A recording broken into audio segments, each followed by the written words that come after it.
Spiderman, Spiderman does whatever a spider can, spins a web any size. Good evening, cult members, and welcome to the Spiderverse of the Pop Culture Cult. I'm Sean. I'm Janice. And this is going to be our, we didn't talk about this before we started, non-spoiler review as best as we can of Spider-Man Into the Spiderverse. Yes. This is the newest animation from Sony Animation. Yep. Inside the Marvel, it's not inside the MCU, but it's a Marvel... Inside the Marvel storyline of stuff. Yes. We just got home. Now, some caveats of things that we want to put out there first before we get into it. We know some, but not all, of the Spider-Man story. We know Peter Parker. We probably learned more about Miles Morales knowing that this was coming out and stuff. Yeah. Yep. And we know, Spider-Pig and stuff like that. But the super deep geek Easter eggs and stuff like that, that's not going to be this review.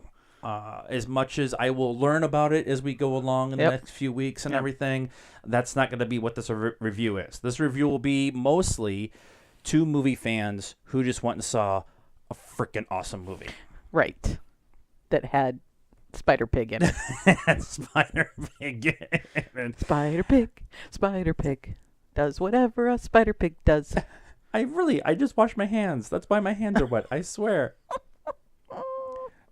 Okay, A, we're going to see this movie again, probably in theaters. B, we're definitely buying this. So we'll get that part of the review out of the way right now. Right. This is... I kind of made the joke a couple weeks ago that this movie was going to be in my top 10 just based off of the trailers.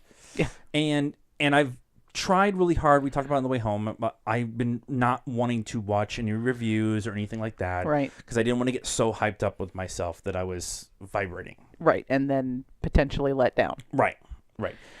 So based on all of that, I was super amazingly impressed with what they did in this movie. Yes. I mean, I was excited. I didn't listen to any reviews or anything either, but I was excited to see it, and I don't feel like I was let down at all. No. I mean, we laughed almost continuously. If we weren't laughing, we were crying. If we weren't crying, we were laughing. Yeah. Which is almost a perfect movie for us. Yeah. So yeah, there was a lot of, they didn't necessarily take themselves too seriously most of the time. There were points when they did, Miles and Peter B. Parker, not Peter A. Parker. Peter. He was more like the Peter, maybe D or E Parker. But, I mean, I thought it was great. Yeah. I was super, super happy with what they did, how they did it, and the story makes a lot of sense. It's been really hard to have this multi-dimensional, multi-layered story and have an origin for Miles Morales and have it be very confusing and very lost and very and have it be kind of convoluted. And really everything makes sense. Even the ridiculousness of Spider-Pig makes sense within the contents of how they set up this movie. And if you're not familiar with everybody who's in its origin stories, they kind of they don't do a deep dive, but they have a transition, I guess, that kind of catches you up real quick on who they are and their little bit of their origin, who died in their story or how they became, how they got to the point where they were. Yeah, and stuff. Yeah, absolutely. The animation is what I thought what I thought it was going to be, and that is game changing. It changes the way animation will be done from here on out. And the reason I say it that way is because there's times where it's very comic booky and multi-layered, and we saw it in Dolby, not in 3D, but it was 3D at times and everything. And then there was times when that was a real person on the screen. Yeah. They so we kind of talked a little bit about There's a reviewer out there who made some comments about how it was a blurry, jumbled mess, Right. basically. And we kind of talked about that on the way home. And there is blurriness. It's in the background. Right. And I felt like it was kind of representative of a comic book, right? Because you've got comic book illustrators and they're cranking out those comic books and they don't have time to, flesh out the person sitting on the bus bench Right, behind what's going on. It's they'll do a shadow or whatever. Right, And so there right. was a lot of that. And then the characters phase. I don't go into why they phase, but that was very comic booky. Yeah. And then there's animation, Japanimation Right. character in it, and so her and her Spidermobile robot. Her were robot. very Yeah. kind of that Anime and Batman kind of, Noir was very noir looking, and Spider Pig was very like cartoony. They even leaned into some of those jokes. Yeah. And some of those, like pointing it out to the audience. Yeah. And then saying, and then not really doing it, but kind of turning and looking at the audience like, okay, we're cool here, right? You Yeah. understand what we're doing. Yeah. Having Miles be the base character in this story is so refreshing to not have the Peter Parker story. We've gotten the Peter Parker story now, 6 times or about to have it 7 times in film, to get Miles' story, but then have it still be connected to Peter and Spider Pig and Batman Noir and all that kind of stuff. I really appreciate that they actually leaned into that and actually made it okay that he is his own guy, but he's also Spider-Man. Mm-hmm. Yeah. I thought that was really kind of cool. Yeah, and he doesn't have, none of them actually have the same powers. Right, which is straight out of the comics. Each of the different lines and whatever, they all, a new writer, a new artist came in, and they would want to change the powers, because you don't want to have then you would just have Peter Parker with a different name, right?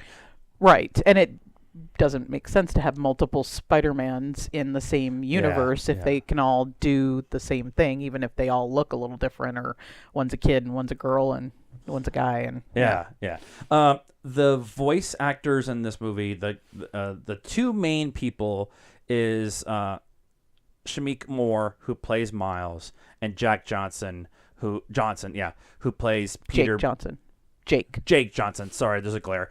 Jake Johnson, who plays Peter B. Parker. They are the 2 kind of lead.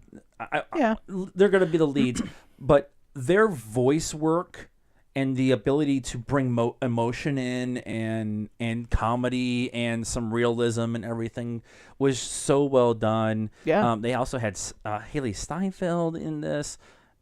Marshala Ali. I tried so hard. Lily Tomlin, Oscar Isaac, Zoe Kravitz. Yeah. Like there is some very well-known people, and then there's some other people in there that are known voice actors and stuff like that were able to bring that talent in and stuff. And I just thought that all of them were so well done, that they all brought the emotion and the comedy and the realism to the characters. And we got Nicolas Cage to be Batman Noir, and it made complete sense. Spider-Man Noir. Oh, Batman. Spider-Man. Batman. He's Batman. I'm sorry. It's Spider-Man Noir, but it was funny too, because he's black and white, because he's Spider-Man Noir, and so he's like very Dick Tracy from the 20s, from the 40s, because he talks about fighting Nazis. And he's very dark, and he gets a hold of a Rubik's Cube, but he doesn't understand it because it's in color, and he doesn't know what color means, and it's funny. Overall, really, really, really well done movie. Yeah. And they already greenlit the second one 2 weeks before this one came out, and they're talking about a spinoff of an all-girl cast. I could be really happy with seeing Spider-Gwen and Miles together in some buddy cop, save the world kind of movie. I would be totally okay with that. Yeah. I would like to see that. I'd like to see it in live action, but I'll take it in this cool animation style. Yeah. Well, and animation allows them to do things that would just cost too much or potentially even be unrealistic, right? And not be able to do it, or just have to do so much CGI. So I didn't know that I needed Liv Schreiber as Kingpin as Fisk until this. And there's one shot that I was like, oh my god, Fisk is like this obnoxiously overly large version of himself, right? And he's so gigantic. He's like the size of a car. And they have this scene where this SUV pulls up in front of a building, and then he gets out of it. Except he's the same size as the SUV, and the both of us lean over. I was like, how did he fit in there? So perfect. All the doors have to be extra large for him. He's got this big, huge body and this little bitty head. Yeah, it's just like, it was perfect. It was like, it's like, this makes complete sense for the storyline because he's this big menacing bad guy. Yeah. And it was just so funny. Like they leaned into all that stuff, and I just thought it was really good. Yeah. So, Yep. Score 3.5. Oh my god. I was waffling between 3.25 and 3.5. You want me to say 3.25 so then you can be 3.5 and we won't be the same? 4.25. Oh. I was gonna say anything over under a 4, and you might have to leave. All right. I thought it was good. It was fun. I laughed. It was good. I was super, super happy with it. Yeah. So, Yeah. and like I said, this will be a buy. We'll probably see it again in the theater. Not that we have any time. Right. There's only a million other movies coming out between now and tomorrow. And Viva la that is our thoughts on Spider-Man Into the Spider-Verse. What did you guys think? Let us know. Leave us a comment and tell us, educate us on the Spider-Verse. Be nice, but educate us on the Spider-Verse, and let us know if this actually works for you, if they want to put Miles in the MCU. They've hinted at it in the Sony version, but I'm interested to see. Subscribe to this channel, like this video, and all of our social media information is in the description. And until next time, Spider Pig, does anything a Spider-Man can.